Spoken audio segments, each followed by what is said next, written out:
My name is Eliza Monroe. I am 22 years old now, but for most of my life, I've lived on the periphery of my own family, like a watermark on a photo, technically present but mostly transparent.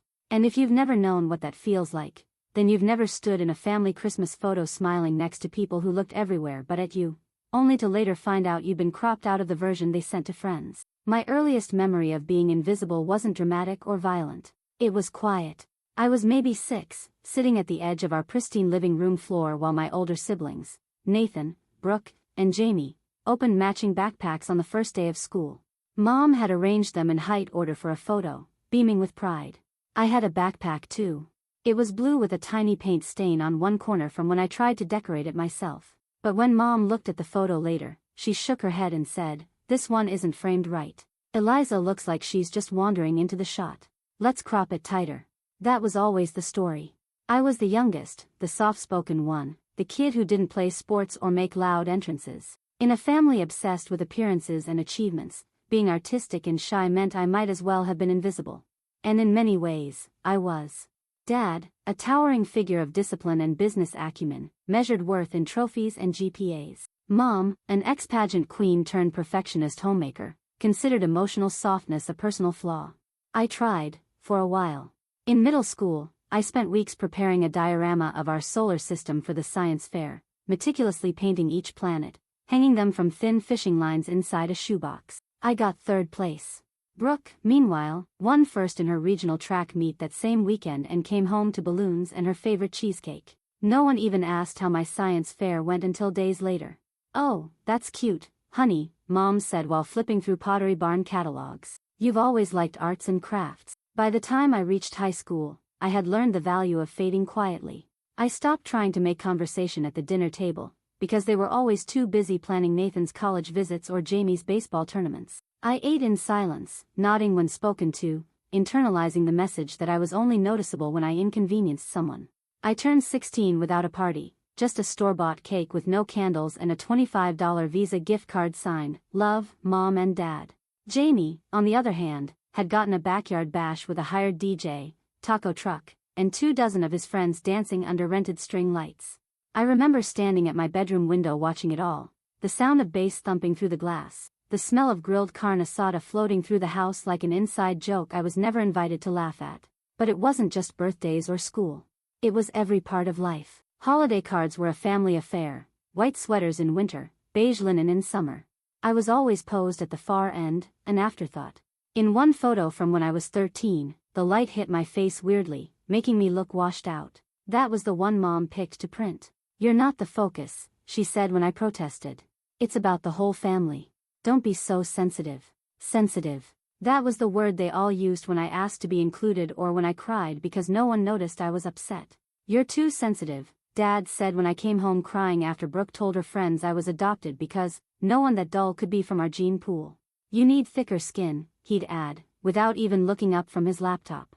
I started documenting everything, not in words but in photographs. My camera became my only reliable witness. It started with my mom's old Nikon, the one she used for family vacations before phone cameras made it obsolete. I began taking pictures of everyday things, my window fogged up in winter, the way light hit the hardwood floor in the morning, the expressions my siblings made when they thought no one was watching. Through the lens, I could freeze things, make them real, make me real. By 17, I had developed a reputation at school as the photo girl. I sold prints for extra cash. I even won a local contest with a black and white portrait of an elderly woman looking out a rain-streaked bus window. I showed it to my mom, beaming. "That's nice," she said, barely glancing up. "Did you clean the kitchen yet?" The truth is, I became a background fixture in my own story because being forgotten hurt less than being rejected. At least if they didn't see me, they couldn't criticize me. My siblings each had their label: Nathan the golden child, Brooke the beauty, Jamie the athlete. And I was just Eliza. Quiet Eliza. Sensitive Eliza. The girl who made herself small so no one had to accommodate her. But that was going to change. They didn't know it yet. Hell, I barely knew it myself. But the camera that had once been my way of hiding would become my way of seeing. Of telling stories. Of finally being seen. And the story that would change everything for me, the one that would set my world on fire, hadn't even started yet. You'd think moving away would sever the strings of invisibility that had trailed behind me since childhood like ghosts stitched to my shadow. But what I learned in my first years outside of Virginia was that some absences echo louder from a distance. I moved to Boston at 18, bright-eyed and hopeful, clinging to my battered Nikon and the single thread of belief that maybe somewhere new meant I could become someone different, someone seen, someone permanent, someone not just tolerated, but chosen. Boston didn't embrace me warmly, but it didn't shun me either. It was a city with sharp edges and slate skies, but for once, I wasn't already carved into the wallpaper. My studio apartment was small, hardwood floors that creaked when I walked too quickly, a kitchen window that looked out onto a crumbling brick alley, but it was mine. No one positioned me at the edge of the couch for symmetry. No one overlooked me for the group text. It was quiet, and it was lonely sometimes, but it was mine. I built a modest career as a freelance photographer, hustling through every job that came my way. I took photos of engagement proposals in the public garden, newborns in pastel blankets nestled on window seats, and real estate exteriors that looked glamorous only through my lens. I learned quickly that success in this field didn't scream, it whispered through referrals, through tagged Instagram posts, through clients who said, "You really saw us." It was subtle, personal, and rooted in the very thing I'd been denied growing up, recognition. Within 2 years, I was earning enough to live without roommates and finally bought myself a proper camera rig. My work got noticed by a few local magazines and wedding blogs. I photographed a campaign for a nonprofit that ended up on billboards around the city. One of my shots, a mother lifting her toddler into the air, both laughing, was featured in Boston Living under the caption, "Moments That Matter." My name wasn't printed in bold, but it was there, real and small, just like me. Still, I felt this invisible tether pulling me back to the Monroe household in Virginia, a thread woven not from love but obligation. I called home every couple of weeks, always reaching voicemail first. I texted my siblings, sometimes with photos of things that reminded me of childhood, Nathan's favorite cereal on sale at a corner bodega, a pair of shoes that looked like the ones Brooke wore to prom. More often than not, I received a thumbs-up emoji or a delayed, "cool." Once, I sent a photo of a sunset that looked just like the one we saw on our last family trip to the Outer Banks. Jamie replied, "Nice filter." In an effort to reconnect, I offered to shoot a full family portrait, free of charge, professional-grade equipment, fully edited gallery included. I even pitched the idea as a gift for Mom and Dad's upcoming anniversary. I imagined them framed in soft light, the kids and grandkids arranged candidly, everyone laughing, unposed, real. I imagined, for just a second, that I might finally be part of the picture. Brooke replied to the group text a few hours later, "That's sweet, Eliza. But we're going with a more polished look this year." I booked someone from DC who specializes in upscale family sessions. She added a winking emoji, like that softened the blow.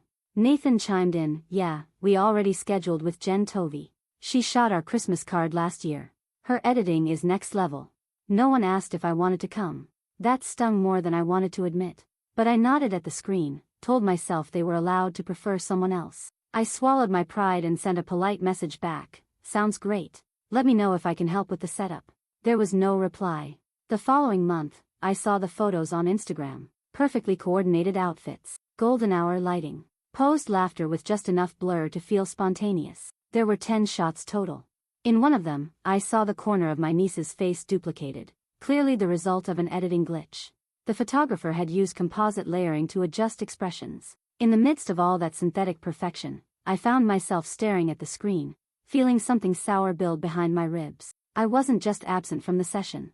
I hadn't even been invited to stand on the sidelines. I tried to tell myself it was my fault, that if I'd pushed harder, flown down more often, spoken louder, maybe I'd be centered in at least one of those images. But that illusion shattered the day of Jamie's wedding.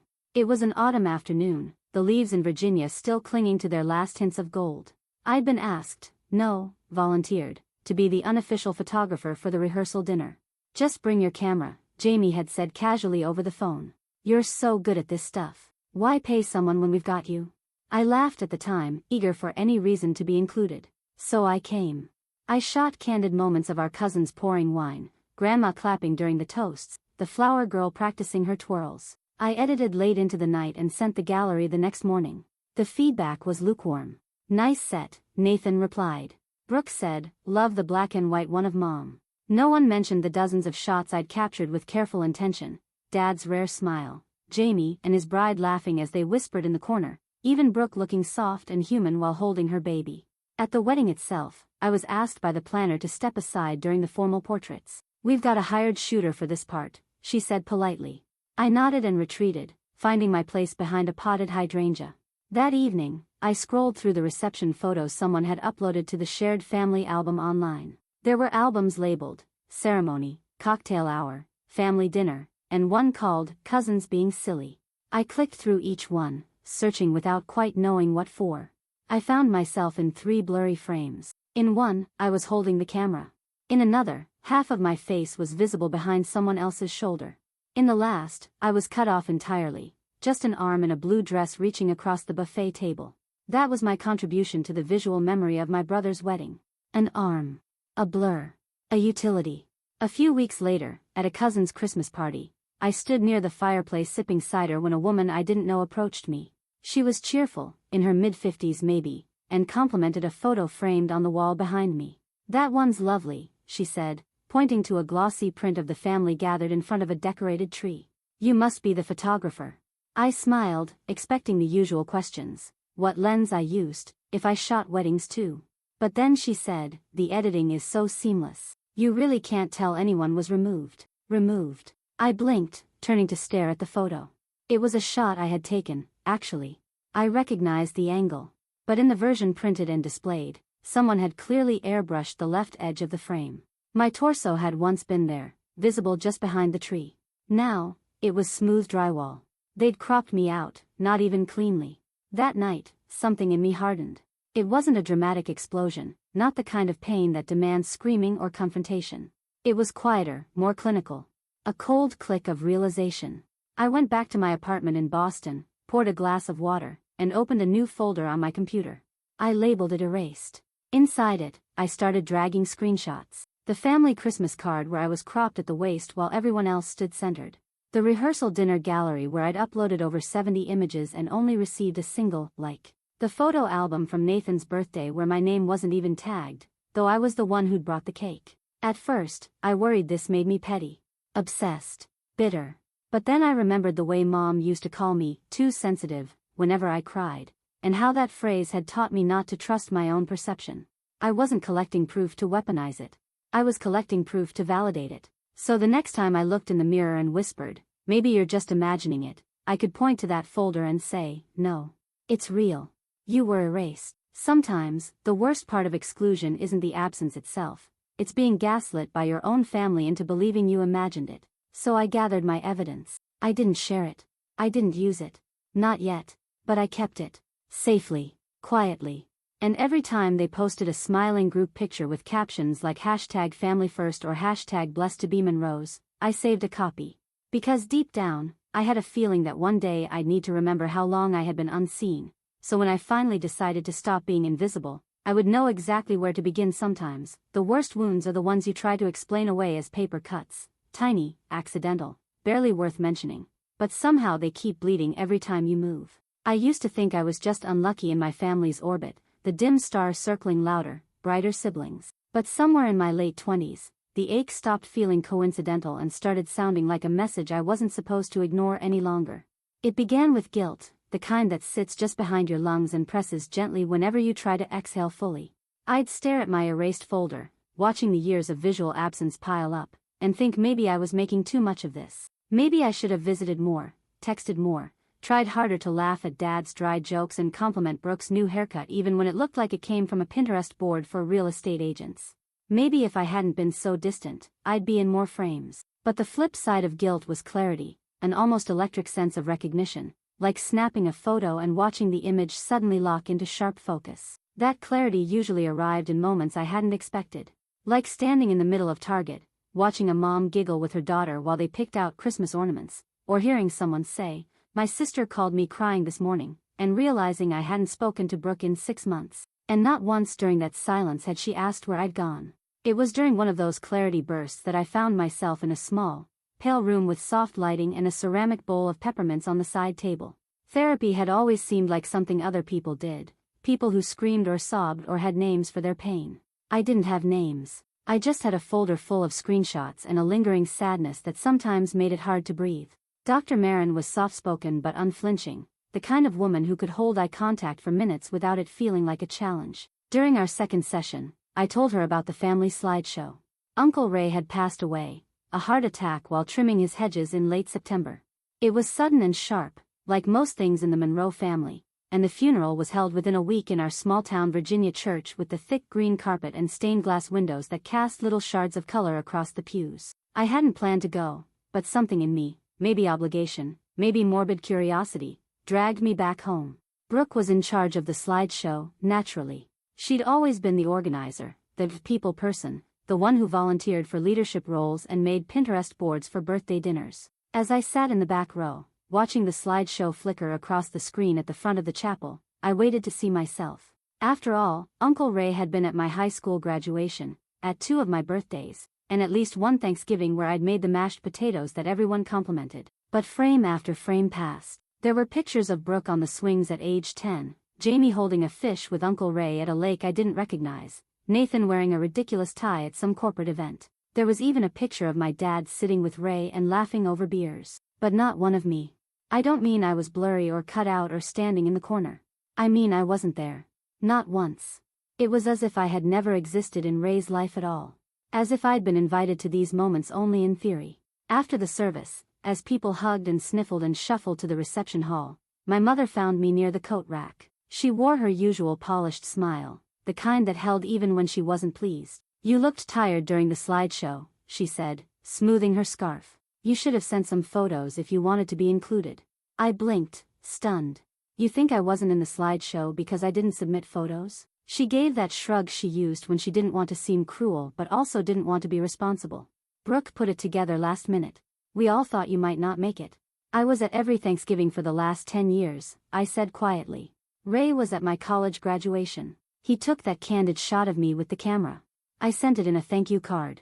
"Well," she said, adjusting her handbag, "maybe you need to be more involved if you want to be remembered." That night I sat on my childhood bed, staring at the same posters I never took down, and realized with sick clarity that they weren't even hiding their erasure anymore. It wasn't a mistake. It was a habit. A well-practiced pattern. I had become the background, and they had gotten used to cropping me out of the story. Back in Boston, I brought the slideshow up with Dr. Marin. She listened quietly, her pen tapping once against the side of her notebook. Then she looked at me with calm precision and said, "Do you want to keep being edited out, or is it time to be seen, on your own terms?" The words landed like a stone in water. Be seen. On my own terms. Not in curated portraits or accidentally candid glimpses. Not as the one holding the camera. But as someone who chooses where to stand and what gets remembered. I left that session with a spark in my chest, the kind that doesn't come from anger but from resolve. That was the week I stopped hiding behind the lens and started opening old albums, not for nostalgia, but for evidence. Christmas was coming. It had always been a kind of performance in our house, perfectly plated desserts, matching pajamas, forced games of charades, and carefully controlled photo ops for social media. I'd always stood at the edge of the action, camera in hand, capturing smiles I wasn't invited to join. But this year would be different. I went to a local print shop and ordered glossy reprints of every photo I had in which I was cropped out, cut off, or blurred. I printed screen grabs of family posts with my name missing from the caption. I included every group shot where I'd been the photographer instead of a participant. I found the Christmas photo where my arm had been edited out and printed it in 8 by 10. On the back of each, I wrote a short note. Not an accusation, just a memory. This was Brooke's baby shower. I held her purse and fetched her ginger ale all night. Not pictured, me. Nathan's engagement dinner. I took this picture, then helped clean up while everyone toasted champagne. No one noticed when I left early. Thanksgiving, 2019. I made the sweet potato casserole. It was eaten entirely. My name wasn't mentioned once in the thank you speech.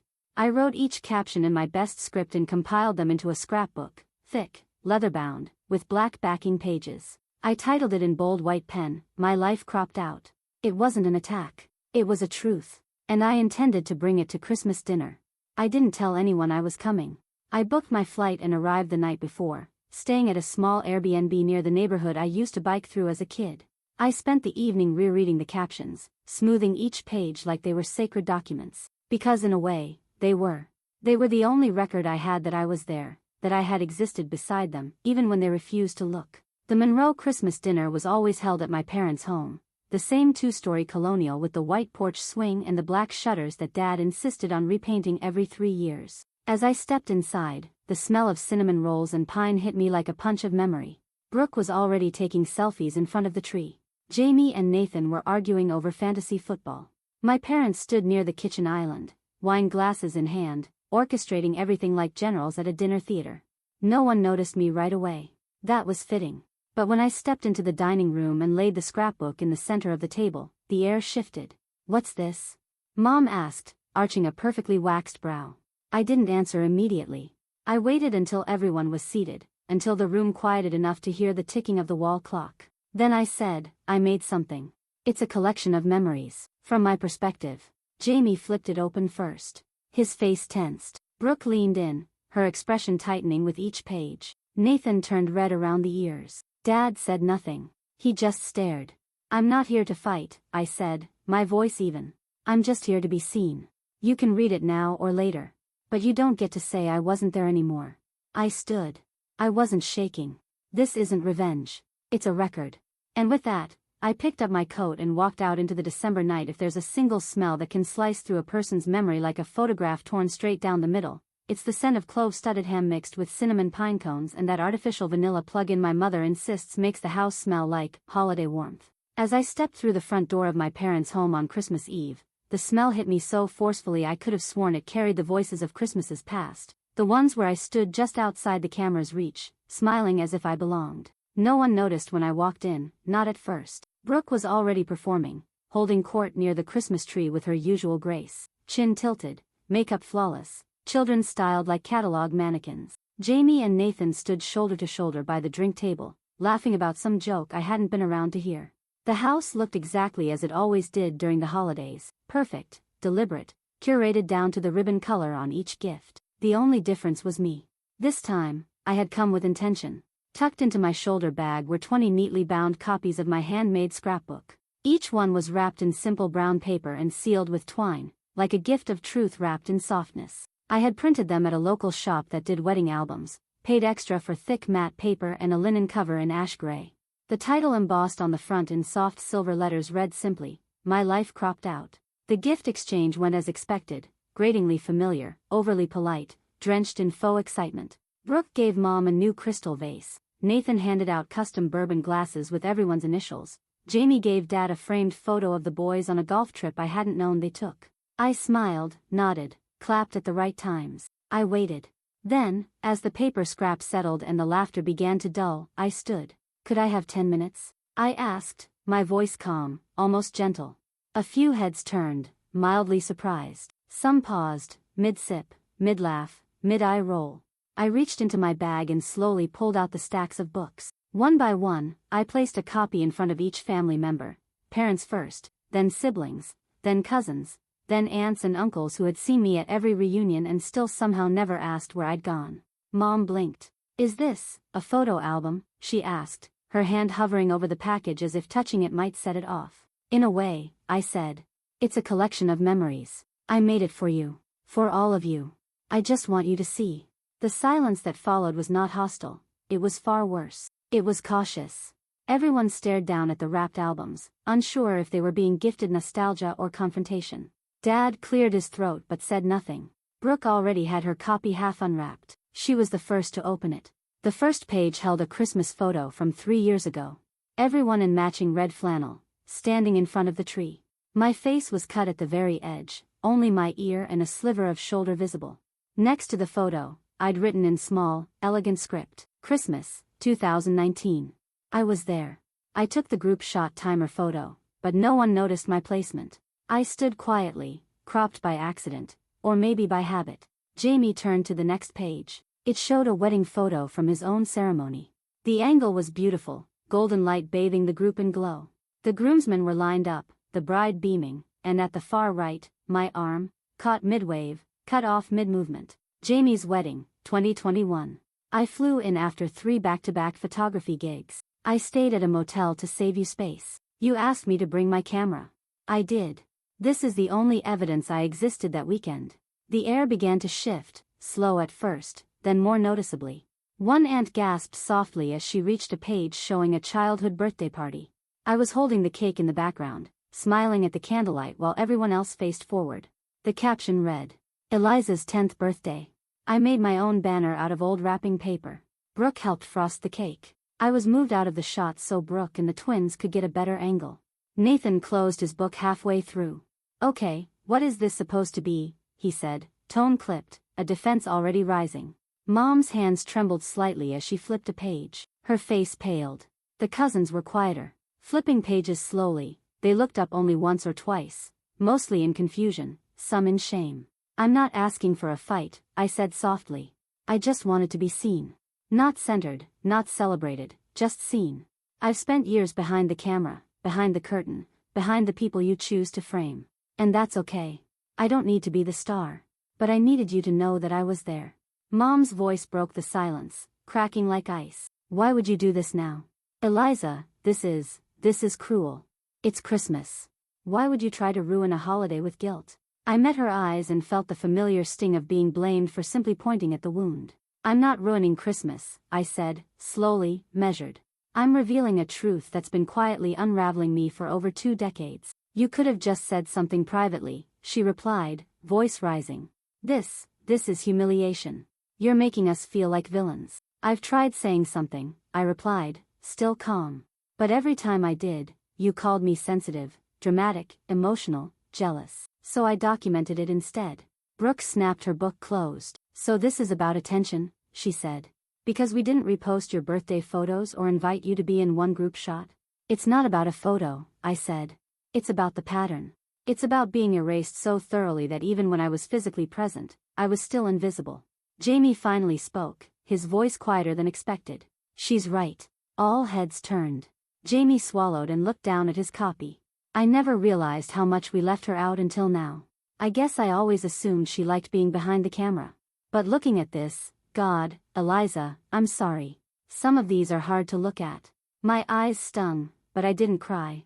Brooke scoffed. So now she's the victim, and we're all heartless monsters. Jamie turned to her. It's not about villainizing us.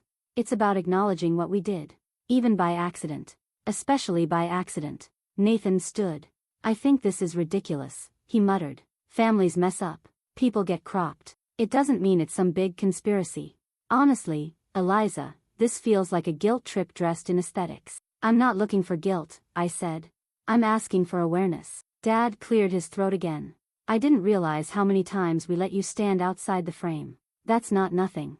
I need time to sit with this. Mom finally broke, her face crumpling in on itself. She began to cry, softly at first, then with hiccuping gasp. I tried, she whispered. I tried to include you. But you were always off in your own world, taking pictures, journaling. You never inserted yourself. I shouldn't have had to insert myself to be remembered, I said. You saw Brooke planning her moments. You saw Jamie playing football. Nathan hosting dinners. I didn't need a spotlight. I needed you to look. The final page of the book said nothing but this. Merry Christmas. I was here, too. No more. No less. I didn't stay much longer. I collected my coat as quiet descended again, the sound of pages turning gradually replaced by the low hum of awareness settling over the room. Outside, the snow had begun to fall. Gentle. Slow. Deliberate. I walked into it without looking back. There's a strange quiet that follows the kind of emotional confrontation that rearranges the furniture in your soul. It's not relief, not really, and it's definitely not regret, though regret tries to sneak in disguised as second thoughts. It's more like stillness, a breath held somewhere between grief and clarity. That's how the days felt after the Christmas dinner. Not triumphant. Not tragic. Just quiet. Like the static after a radio station goes out, waiting to see what will play next. I left that night without ceremony. No hugs, no dramatic exit lines, just the sound of my boots crunching on snow as I walked alone to my car parked beneath the same crooked street lamp that used to flicker when I was a teenager sneaking out to think. Back in Boston, I returned to a home that didn't smell like cloves or pine or sugar cookies from a recipe passed down generations. My apartment smelled like eucalyptus and clean sheets, and it was the first time I didn't miss the alternative. I opened my laptop that night, not to post, not to vent, but simply to breathe onto the page. I wrote down everything, every expression I'd seen, every sentence spoken, every pause that hummed with unsaid words. Then, with nothing left to purge, I scanned the scrapbook cover and saved a digital version. For a while, that's all it was. A folder. A file. A truth. But late one night, I uploaded it anonymously to a small online photography forum, captioning it with the words, "For everyone who has ever been cropped out, this one's for you." I didn't tag anyone. I didn't even attach my name. I just hit post and closed the laptop. The next morning, my inbox was flooded. It started with a few comments, photographers who said they'd been asked to step out of family portraits, siblings who hadn't been invited to weddings, daughters who had always been designated the planner, never the participant. Then the post was shared on Reddit. Then it hit Twitter. Then Instagram. Then BuzzFeed reached out. They asked if I'd be willing to talk. I said yes, but only if they used my first name and kept the story focused on the phenomenon, not the family drama. The article they published was titled, "The Woman Who Cropped Herself Back In." And just like that, I was no longer just someone who'd been erased. I was the woman who had turned absence into art. My mother didn't reach out. Not right away. Brooke sent a single text. I didn't know it hurt that much. I didn't respond. Jamie called. Twice. On the third try, I answered. "I've been thinking a lot," he said. "About what you said. About what we did. I just want you to know I see you now. And I'm sorry." It wasn't a sweeping redemption arc, and I didn't forgive everything in a single breath. But it was honest. And for the first time in years, I felt something close to peace with at least one branch of my family tree. I didn't expect the rest to follow suit. And they didn't. Some family members stopped liking my posts. Some stopped sending birthday messages. A few cousins unfollowed me entirely. That used to sting. Now, it just felt like pruning. In the months that followed, something began to shift in me, not just emotionally, but professionally. The attention from the article brought a wave of inquiries from clients who had read my story and wanted portraits that felt real, unposed, human. Parents who had seen their own mistakes in my captions. Adult children who wanted one picture where I'm not just in the back, Mom. I opened a studio in South Boston. It was small, flooded with light, and decorated with secondhand furniture and frames full of candid moments, tears, belly laughs, messy hugs, joyful chaos. My motto became simple: everyone in the frame. Every time. I refused to airbrush authenticity out of anyone. I made a point to never ask someone to step out so I could focus on the core family. I included step-parents, best friends, caretakers, and the neighbor who watched the kids after school for 6 years. I made room. I insisted on it. I saw people, really saw them, and it became the work I'd always been meant to do. By the next holiday season, I had something I'd never had before, not just an audience, but a community. Friends, clients, neighbors, and even former strangers became the orbit I chose to belong to. So I did something bold. I sent out my own Christmas card. The front was a photo taken in my studio. I was standing in the center, not the background. To my left, my assistant Casey, who had brought me coffee every morning during my studio build-out. To my right, Maya and Jordan, a married couple who had become like siblings after I shot their wedding. Flanking us were their twin boys, 2 of my favorite tiny humans, and my friend Lonnie, who had driven me home after my wisdom teeth surgery and never once laughed at my ice-packed cheeks. We weren't matching. We weren't staged. We were smiling, genuinely, and the caption read, "Chosen family, full frame. Happy holidays from the people who see each other." I didn't send a copy to my parents. I didn't need to. But I framed one for myself and set it on my mantle. No one was cropped. No one was edited for symmetry. And underneath it, I placed a small silver plaque that read, "This time, I made room for myself." That's the thing no one tells you about being invisible for so long. You forget that you were allowed to step into the shot all along. And when you finally do, you don't wait for permission anymore. You frame yourself, with care, with clarity, with courage. Because visibility isn't about being seen by others. It's about refusing to hide from yourself. If you like this story, subscribe to the channel. Click on the bell to not miss the release of the next exciting stories.